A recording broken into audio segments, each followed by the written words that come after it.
Assalamualaikum warahmatullahi wabarakatuh. Pada kesempatan kali ini, saya akan menjelaskan tentang Edward Burnett Tylor dengan teorinya yang berjudul animisme. Pokok-pokok yang akan kita bahas adalah: yang pertama, biografi E.B. Tylor. Yang kedua adalah pengaruh teori pada pemikiran E.B. Tylor. Yang ketiga adalah teori E.B. Tylor. Yang pertama adalah biografi E.B. Tylor. E.B. Tylor lahir pada tahun 1832 di Inggris dan meninggal pada tahun 1917. Dia berasal dari keluarga Quakers. Quakers yakni adalah kelompok Protestan yang ekstrim dan bisa dikatakan fanatik di negara Inggris. Mereka tidak mengikuti perkembangan mode yang ada. E.B. Tylor berasal dari keluarga kaya yang memiliki sebuah perusahaan kuningan di London. Kedua orang tua E.B. Tylor ini telah meninggal ketika E.B. Tylor masih muda. Oleh karena itu, dia membantu bisnis keluarganya dengan mengelola perusahaan kuningan di London. Dia mengidap penyakit tuberkulosa sehingga dia disarankan untuk bermukim di area yang beriklim panas. Dia memilih area di wilayah Amerika Tengah. Dia pindah ke Amerika Tengah pada tahun 1855 saat usianya 23 tahun. Mulai dari sinilah dia berminat untuk mengkaji kebudayaan asing yang ia temukan selama petualangannya. Dia mencatat setiap kebudayaan dan kepercayaan yang ia temui. Setelah itu, ia kembali ke Inggris dan menulis buku dengan judul Anahuac or Mexico and the Mexican Ancient and Modern pada tahun 1861. Kemudian pada tahun 1871,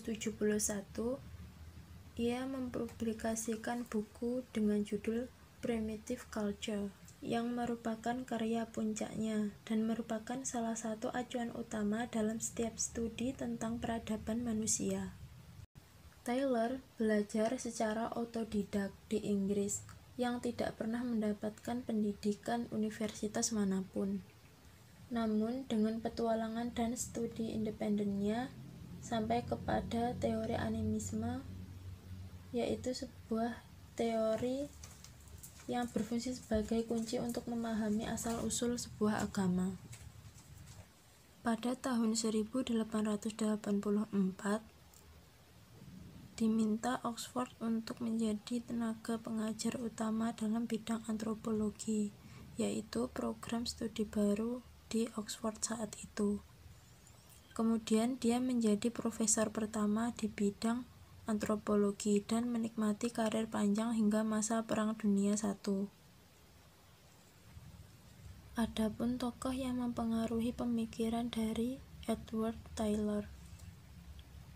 Yang pertama adalah Charles Darwin dan yang kedua adalah Frederick Muller. Pada tahun 1859, Charles Darwin menerbitkan buku yang berjudul The Origin of Species. Dia memaparkan tentang teori evolusi, di mana teori evolusi itu mengejutkan banyak orang karena menentang apa yang ada dalam kitab suci. Kemudian disusul dengan karyanya yang berjudul The Descent of Human yang diterbitkan pada tahun 1871, yang mengemukakan tesis bahwa ras manusia sebenarnya berasal dari binatang. Padahal di dalam Injil mengatakan bahwa asal-usul manusia adalah berasal dari Adam dan Hawa yang membuat kesalahan sehingga mereka diturunkan ke bumi. Tokoh yang kedua yaitu Friedrich Müller. Dia adalah seorang ahli ilmuwan Jerman yang ahli dalam kebahasaan. Müller merasa bahwa kunci untuk memahami agama, mitos, dan aspek-aspek budaya yang lain adalah bahasa. Ia memperlihatkan bahwa bentuk-bentuk bahasa di India dan di beberapa bagian Eropa berasal dari bahasa satu masyarakat purba yang disebut masyarakat Arya. Seperti kekaguman mereka terhadap proses alam seperti terbitnya dan tenggelamnya matahari. Masyarakat Arya kuno kemudian memiliki pengalaman tentang sesuatu, merasakan adanya sesuatu yang ilahiyah di balik segala kejadian dunia, yang diekspresikan dengan doa-doa dan pujian. Kemudian bahasa mengkhianati mereka, memaksakan mereka untuk mempersonifikasikan sesuatu, seperti halnya masyarakat Yunani. Kata Apollo dan Daphne awalnya hanya berarti sebagai matahari dan fajar. Kemudian kata benda ini mewakili pria dan wanita, serta keduanya dipakai dengan menggunakan ekspresi kata kerja, sehingga lambat laun nama yang ada pada awalnya hanya sebagai objek alamiah yang dianggap sebagai objek personal. Müller menyebut ini dengan istilah nomina, yang kemudian berubah menjadi numina, yang berasal dari bahasa Latin yang mempunyai arti nama-nama dan dewa. Dari adanya fajar dan matahari, masyarakat mulai membuat cerita hayalan tentang Dewi Fajar dan Dewa Apollo. Dengan proses yang janggal ini, Müller menyebutnya dengan penyakit bahasa. Yang selanjutnya adalah asumsi dari A.B. Taylor. Ia menekankan tentang etnografi dan etnologi. Etnologi mengasumsikan bahwa semua bentuk masyarakat dan kebudayaan yang terorganisir harus dilihat sebagai satu keseluruhan, sebagai suatu sistem kompleks yang membentuk pengetahuan dan kepercayaan, seni dan moral, perkakas dan teknologi bahasa, hukum, adat istiadat, legenda, mitos, dan seluruh komponen lainnya yang pada akhirnya membentuk satu kesatuan yang utuh, yang mengkaji semuanya secara ilmiah. Sedangkan etnologi mencoba menemukan pola atau hukum-hukum pasti dari kebudayaan manusia, sebagaimana kepastian yang terdapat dalam hukum-hukum tentang gerak ombak, pertumbuhan tanaman, dan binatang. A.B. Taylor mengelompokkan peradaban menjadi 3 bagian, yakni yang pertama savagery, yang kedua barbarism, dan yang ketiga adalah civilization. Savagery atau peradaban liar. Pada peradaban savage ini, pola kehidupan masyarakat hanya berburu dan mengumpulkan makanan di hutan.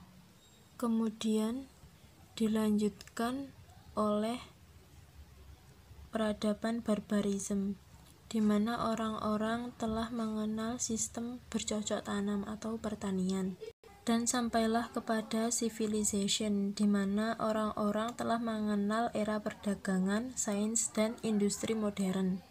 Pada aspek kebudayaan manusia, Taylor berpendapat bahwa penggunaan magis yang bisa ditemukan hampir dalam setiap masyarakat primitif, seperti halnya masyarakat primitif yang hidup dengan bertani, melakukan upacara pengorbanan manusia yang sangat brutal dan kejam, dengan alasan bahwa air mata dari orang yang dikorbankan itu akan bisa memanggil hujan ke ladang-ladang mereka.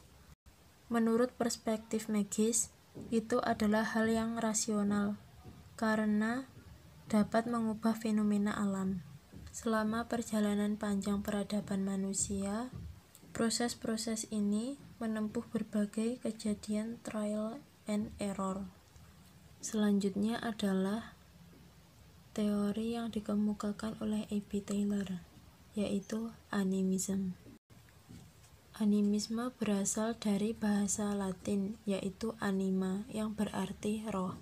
Yang dimaksudkan di sini adalah kepercayaan terhadap sesuatu yang hidup dan mempunyai kekuatan yang ada di balik segala sesuatu. Masyarakat kuno memperoleh ide tentang agama, yakni dari penalaran yang sederhana. Mereka mengamati cara kerja alam dan kemudian berusaha menjelaskannya kenapa kejadian itu bisa terjadi.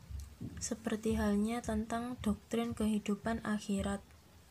Ketika seseorang telah mati, roh akan tetap hidup, dan banyak keyakinan yang mengatakan bahwa roh itu dapat bereinkarnasi dengan wujud lain sesuai amal ibadahnya. Dalam terminologi animistik, semua ajaran ini bisa dipahami sebagai proses keberlanjutan kehidupan jiwa sesudah kematian. Animisme dapat menjelaskan mengapa sesuatu benda itu disakralkan, karena masyarakat kuno menganggap bahwa di dalam sebuah benda itu terdapat sebuah roh. Masyarakat primitif tidak menyembah berhala, namun mereka menyembah sesuatu yang ada di dalam benda, yaitu berupa roh. Seperti contoh, yakni pengobatan primitif. Mereka meyakini bahwa apabila seseorang menggigil tanpa sadar karena demam, dia menganggap bahwa dirinya sedang dikuasai oleh roh jahat. Dan cara untuk menyembuhkannya adalah bukan dengan pengobatan, tapi dengan pengusiran terhadap roh jahat yang ada di dalam tubuhnya. Dalam setiap kebudayaan yang ada, dewa-dewa memiliki kepribadian seperti layaknya manusia, karena mereka adalah roh-roh yang menyerupai jiwa-jiwa manusia. Animisme dianggap sebagai salah satu jalan untuk menemukan Tuhan. Dan tahap paling terakhir dari animisme adalah percaya kepada satu Tuhan, sekalipun jalan yang ditempuh tidak selalu sama. Sebagai contohnya adalah masyarakat Kristen dan Yahudi. Mereka meyakini bahwa kekuatan tunggal dapat mengatasi Tuhan-Tuhan yang lain. Kemunduran animisme dan kemajuan pemikiran telah mengubah segalanya. Agama telah mengalami perkembangan, mulai dari keyakinan primitif terhadap roh-roh yang ada di dalam pohon atau bebatuan, hingga kepada tingkatan yang lebih tinggi, yaitu monoteisme. Sebenarnya animisme adalah suatu kesalahan fatal yang telah dibuktikan oleh peneliti modern bahwa dunia tidak digerakkan oleh roh-roh yang tidak terlihat. Ahli geologi tidak menemukan adanya fantom di dalam bebatuan, dan ahli botani juga tidak menemukan anima yang menjadi penyebab hidupnya tumbuh-tumbuhan. Pada masa kejayaan animistik, penjelasan-penjelasan animis bisa diterima. Namun seiring berjalannya waktu, terdapat metode yang lebih baik yang ditawarkan sains untuk membuktikan bahwa dalam penalaran masyarakat primitif terdapat hal-hal yang tidak masuk akal. Taylor mengingatkan bahwa peradaban liar harus ditinggalkan karena kelemahan segi fisik dan mental mereka.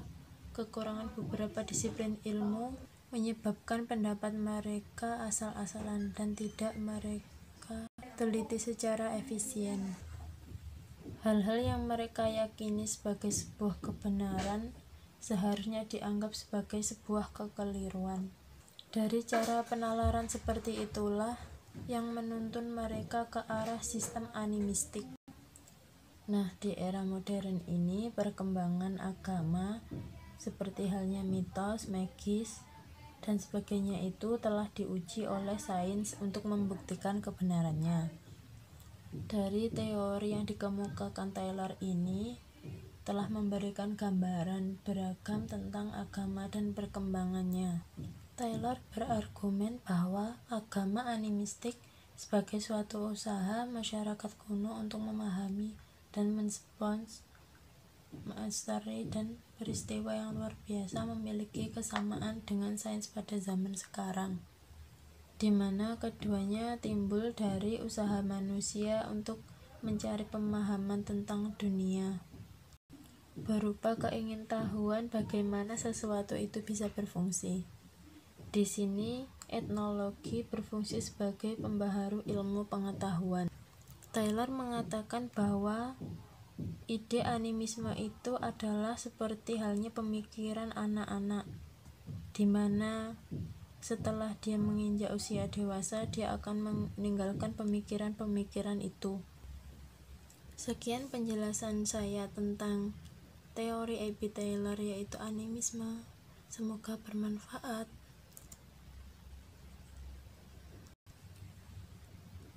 Terima kasih. Wassalamualaikum warahmatullahi wabarakatuh.